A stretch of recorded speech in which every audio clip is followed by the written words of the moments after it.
Sé que está ahí. Tengo que creerlo porque veo las reacciones, veo las fotografías, veo a los críticos y a la gente que reconoce el misterio. Era la mujer más elegante de Hollywood. 2 maridos, una sucesión de desengaños amorosos y una vida que, desde fuera, parecía un cuento de hadas. Pero en sus últimos meses, Audrey Hepburn hizo algo que casi nadie esperaba. En silencio y con toda la intención del mundo, nombró al único hombre al que nunca logró olvidar del todo. No era uno de sus maridos, ni un compañero de reparto, alguien que la mayoría de la gente jamás adivinaría. Y cuando descubres quién fue y por qué, toda la historia de su vida empieza a verse completamente diferente. El matrimonio que poco a poco la destrozó. La mayoría recuerda a Audrey Hepburn por el vestido negro, las perlas y su elegancia natural. Lo que recuerdan menos es que, durante 14 años, estuvo casada con un hombre que la hacía sentir insignificante. Su nombre era Mel Ferrer. A primera vista, parecían la pareja perfecta. Ambos cultos, multilingües y profundamente interesados en las artes. Se conocieron a través de Gregory Peck a principios de la década de 1950. Y cuando coincidieron en el reparto de Andian, la chispa que existía entre bastidores se hizo innegable. En septiembre de 1954, se casaron en una ceremonia íntima en Suiza. Durante un tiempo, la relación funcionó. Ferrer desempeñó un papel activo en el desarrollo de su carrera, y Audrey, que aún se abría camino en Hollywood, agradeció la orientación. Pero hay una delgada línea entre el apoyo y el control. Y con el tiempo, esa línea desapareció por completo. Las personas cercanas a la pareja comenzaron a notar el cambio. Ferrer tenía opiniones sobre todo. ¿Qué papeles debía interpretar? ¿Cómo debía presentarse en público? ¿Con quién debía pasar el tiempo? Lo que había comenzado como una alianza creativa se convirtió poco a poco en algo asfixiante. Audrey era una de las mujeres más famosas del mundo. Sin embargo, dentro de ese matrimonio, a menudo se sometía por completo a él. Y luego estaba la cuestión de los hijos. Más que casi cualquier otra cosa en su vida, Audrey deseaba ser madre. No era un deseo pasajero. Era algo que albergaba con una urgencia profunda. Casey Dolorosa. En 1955, quedó embarazada por primera vez y sufrió un aborto espontáneo. La pérdida fue devastadora. Luego, en 1959, volvió a quedar embarazada mientras filmaba Sin Perdón. Durante una escena en la que tenía que montar a caballo, se cayó. La caída le fracturó la espalda. Le siguieron semanas en el hospital. Y luego, otro aborto espontáneo. El dolor por esas pérdidas, sumado a un matrimonio que se desmoronaba silenciosamente, la afectó profundamente. En 1960, finalmente dio a luz a su primer hijo, Sean, y por un breve instante sintió que las cosas podrían estabilizarse. Se retiró de la actuación durante un año entero, algo casi insólito para alguien de su nivel de fama, y se dedicó por completo a la maternidad. Pero el matrimonio siguió deteriorándose. Los rumores que los habían rodeado durante años se hicieron cada vez más fuertes. Circulaban rumores sobre el mal genio de Ferrer, sus celos y, finalmente, la infidelidad de ambas partes. Tras 14 años, la relación terminó. Audrey se marchó emocionalmente agotada, pero también, por primera vez en años, libre. Lo que no sabía era que la siguiente relación la lastimaría de una manera completamente diferente. A finales de la década de 1960, Audrey Hepburn estaba en la cima de su fama. Desayuno con diamantes, Charada, Mi bella dama. Se había convertido en algo más que una estrella de cine. Era una institución cultural. Y entonces, sin previo aviso, lo dejó todo. La decisión desconcertó a Hollywood. Los estudios le ofrecían prácticamente todo lo que quisiera. Los directores la deseaban. El público la adoraba. Pero Audrey ya había tomado una decisión. Y la razón no era complicada. Quería darle a su hijo Sean la infancia que ella nunca tuvo. La fama, en su opinión, estaba empezando a costarle algo que no estaba dispuesta a dejar escapar. Fue por esa época, durante un crucero de verano por el Mediterráneo, cuando conoció a Andrea Dotti. Era un psiquiatra italiano, encantador, affable, con una gran facilidad para relacionarse socialmente, algo que le resultó un alivio tras la rigidez de su primer matrimonio. El ambiente era casi injustamente romántico. Costas históricas, mar abierto, largas tardes sin interrupciones. Se casaron en 6 meses. Audrey se mudó a Roma. Se inclinó por la idea de una vida más tranquila. Esposa, madre, persona reservada. Durante un tiempo, parecía ser exactamente lo que había descrito como su deseo. Pero Dotti tenía una faceta de sí mismo que había mantenido cuidadosamente oculta durante aquellas noches mediterráneas. Sus aventuras amorosas comenzaban temprano y no cesaban. tampoco eran discretas. Los rumores sobre sus relaciones extramatrimoniales se convirtieron en algo habitual en la prensa italiana. Los paparazzi, que habían seguido a Audrey sin descanso incluso en Roma, se aseguraron de que nada de eso permaneciera en privado. Ella había dejado Hollywood para escapar de la intromisión de la vida pública, solo para encontrarse viviendo dentro de un espectáculo muy diferente.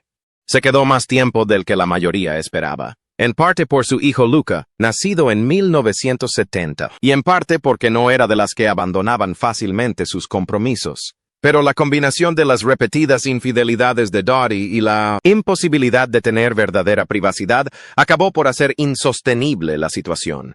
Cuando el matrimonio finalmente terminó, Audrey no habló mucho del tema en público. No era su estilo, pero quienes la conocían bien describieron el divorcio como algo que la dejó más reservada que nunca. Dos matrimonios. Dos tipos de decepción muy diferentes, y debajo de ambas, un patrón que se remontaba mucho más atrás que cualquiera de las dos relaciones. Lo que todos los hombres en su vida tenían en común. Hay algo que suele pasarse por alto en casi todos los relatos sobre la vida amorosa de Audrey Hepburn. Las relaciones que eligió y el dolor que aceptó en ellas no comenzaron con Mel Ferrer ni con Andrea Dottie. Comenzaron cuando era niña. Audrey nació en Bruselas en 1929. Sus primeros años fueron itinerantes. Su familia se mudaba con frecuencia entre Londres, Arnhem y otros lugares, siguiendo el trabajo de su padre, Joseph Rustin. Cuando aún era muy joven, hablaba 6 idiomas. Desde fuera, parecía una infancia privilegiada y cosmopolita, pero en realidad, lo que ocurría en el fondo era algo completamente distinto. Sus padres habían apoyado abiertamente al régimen nazi en la década de 1930, no en secreto, sino activamente. Viajaron a Alemania, asistieron a mítines y se alinearon públicamente con su ideología. Luego, en 1935, su padre se marchó. Se sumergió tanto en la política fascista que abandonó por completo a Audrey y a su madre, y se mudó a Londres. Ella tenía 6 años. Ese abandono se convirtió en la herida emocional que marcó su vida.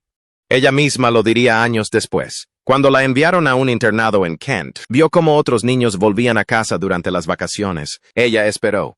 Su padre tenía derecho a visitarla, pero nunca lo ejerció. Simplemente no venía. Luego estalló la guerra y enviaron a Audrey a los Países Bajos, creyendo que allí estaría más segura.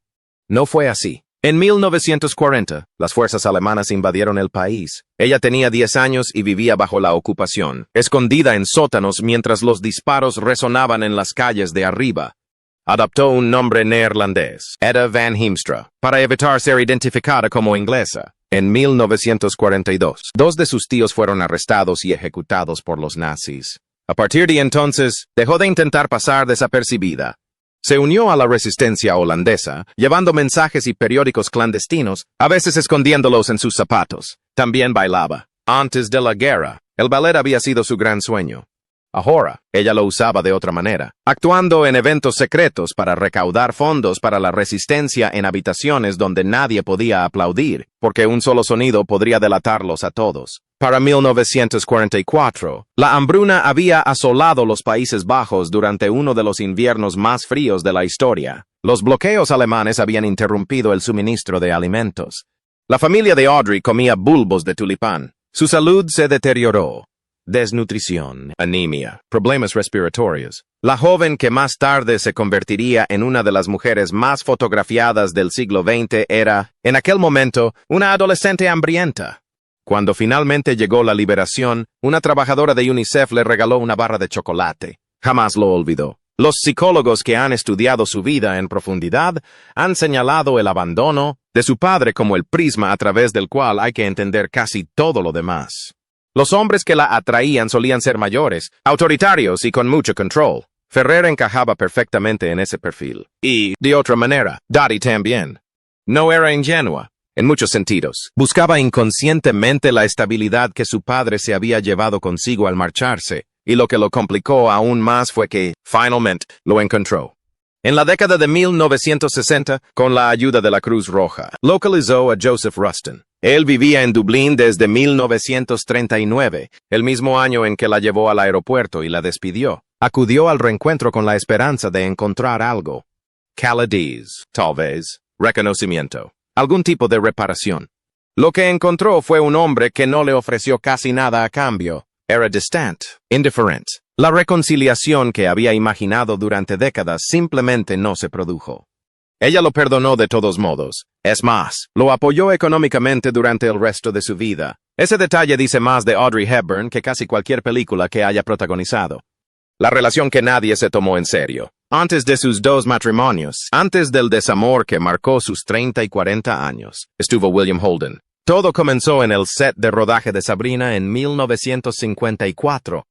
El ambiente ya era incómodo antes de que comenzara el rodaje. Humphrey Bogart quería que el papel fuera para su esposa, Lauren Bacall, y cuando el estudio eligió a Audrey, no ocultó su resentimiento. Mantuvo las distancias, expresó sus sentimientos con silencio y una fría profesionalidad, y la trató como una presencia indeseada en un plató donde, según él, ella no merecía estar. Holden le respondió de forma totalmente opuesta. Desde sus primeros encuentros, se sintió completamente atraído por ella. La química entre ellos no era fingida para las cámaras. Era real, y todos a su alrededor lo notaban. Su conexión se profundizó rápidamente, y lo que comenzó como cercanía durante la producción se convirtió en una relación romántica en toda regla tras bambalinas. Durante un breve periodo, fue realmente intensa.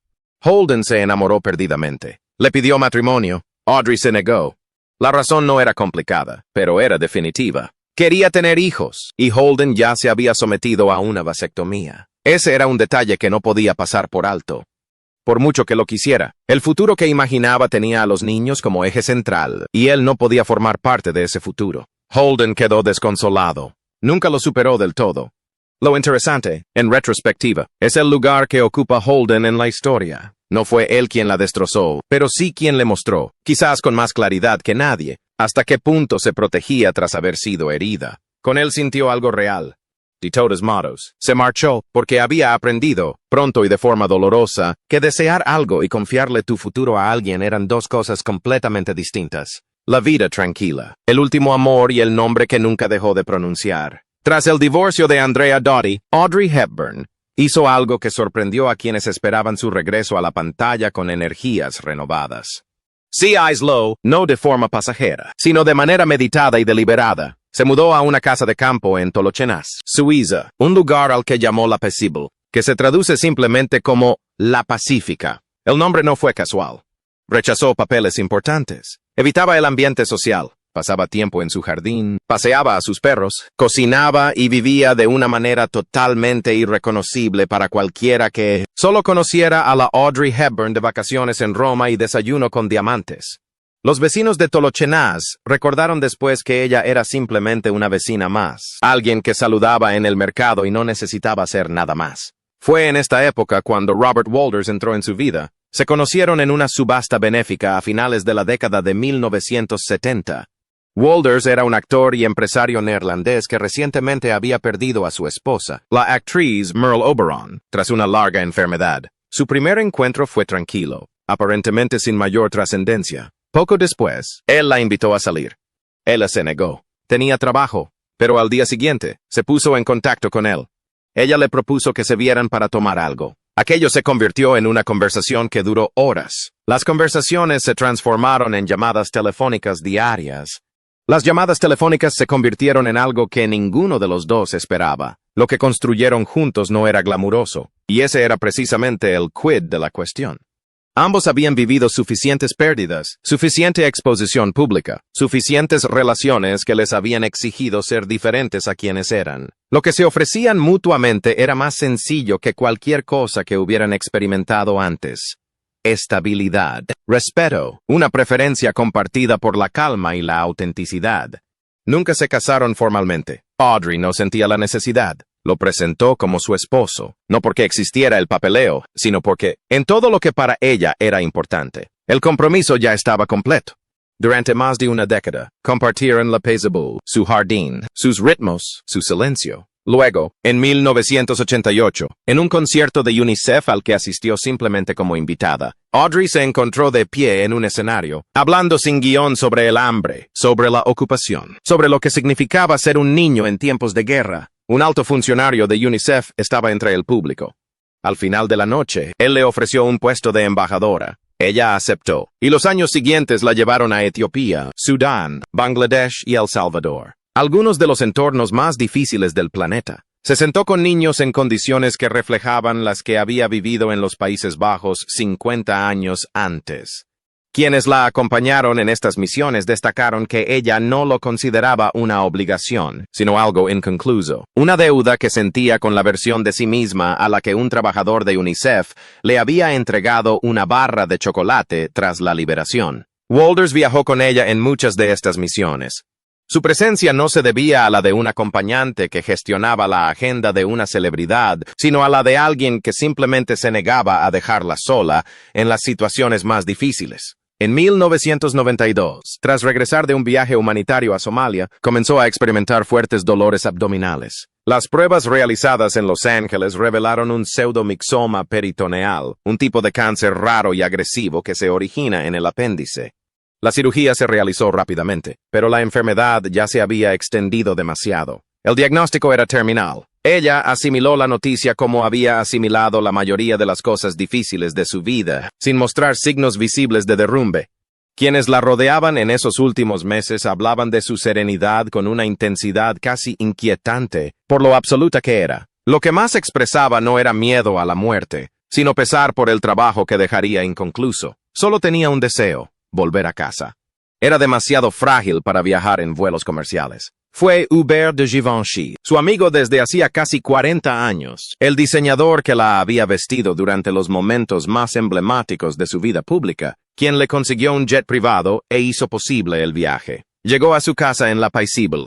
Pasó allí su última Navidad, rodeada de las personas que más le importaban. En un gesto que quienes estuvieron presentes describieron como sutilmente característico de ella, obsequió regalos con un propósito específico: abrigos de invierno para los 3 hombres más cercanos a ella: Walters, su hijo Sean y Givenchy.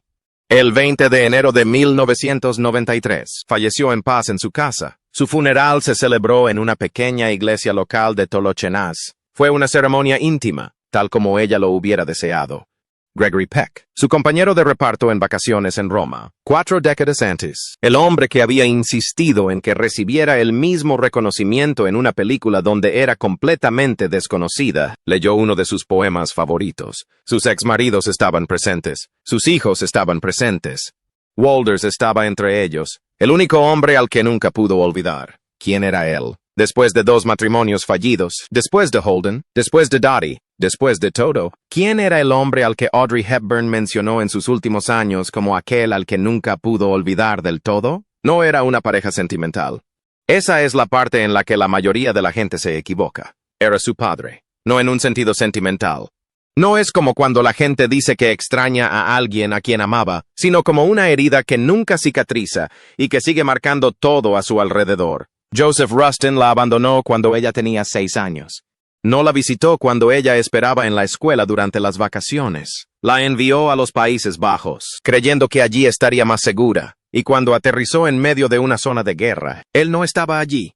Décadas después, cuando lo encontró gracias a la Cruz Roja, viviendo tranquilamente en Dublín, él recibió el reencuentro con indiferencia. Él había construido toda una mitología emocional en torno a un hombre que, cuando finalmente lo tuvo frente a ella, no tenía casi nada que ofrecerle, y aún así lo perdonó.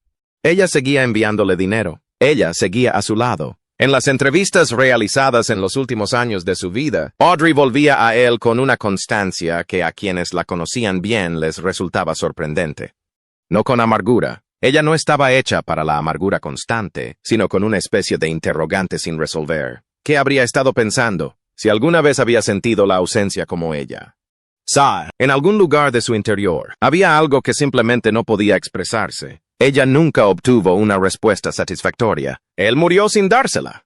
Quienes han estudiado su vida en profundidad, incluidos los biógrafos que tuvieron acceso a su correspondencia personal y a los testimonios de personas cercanas a ella en Suiza, sostienen que cada decisión sentimental importante que tomó se remonta a esa ausencia inicial. Los hombres mayores, las figuras de autoridad, la disposición a mantener relaciones mucho después de que éstas hubieran dejado de funcionar. Incluso la forma en que dedicó sus últimos años a UNICEF, específicamente a los niños en situación de crisis, niños que habían perdido las estructuras de las que dependían, tenía un trasfondo personal. En una de las frases más citadas de sus últimas entrevistas, dijo que creía que el mejor legado que se podía dejar a los hijos era el sentimiento de ser amados. Era una afirmación sencilla, pero, teniendo en cuenta todo lo que había vivido y todo lo que había buscado durante su vida, también significaba algo más. Era lo que más necesitaba y menos había recibido, y dedicó el resto de su vida, a través de su trabajo, su maternidad y, en última instancia, sus misiones humanitarias, a intentar dárselo a los demás. Robert Wolders, quien la conoció mejor que casi nadie en su última década, dijo después que lo que más le impresionó de Audrey no fue su belleza ni su talento. Era su capacidad de perdonar, no del tipo fácil.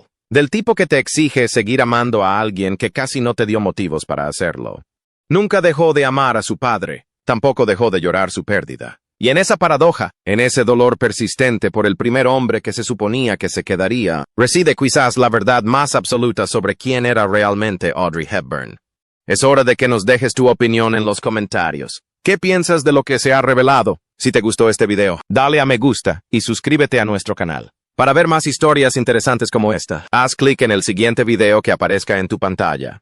Nunca se sabe qué se va a descubrir a continuación.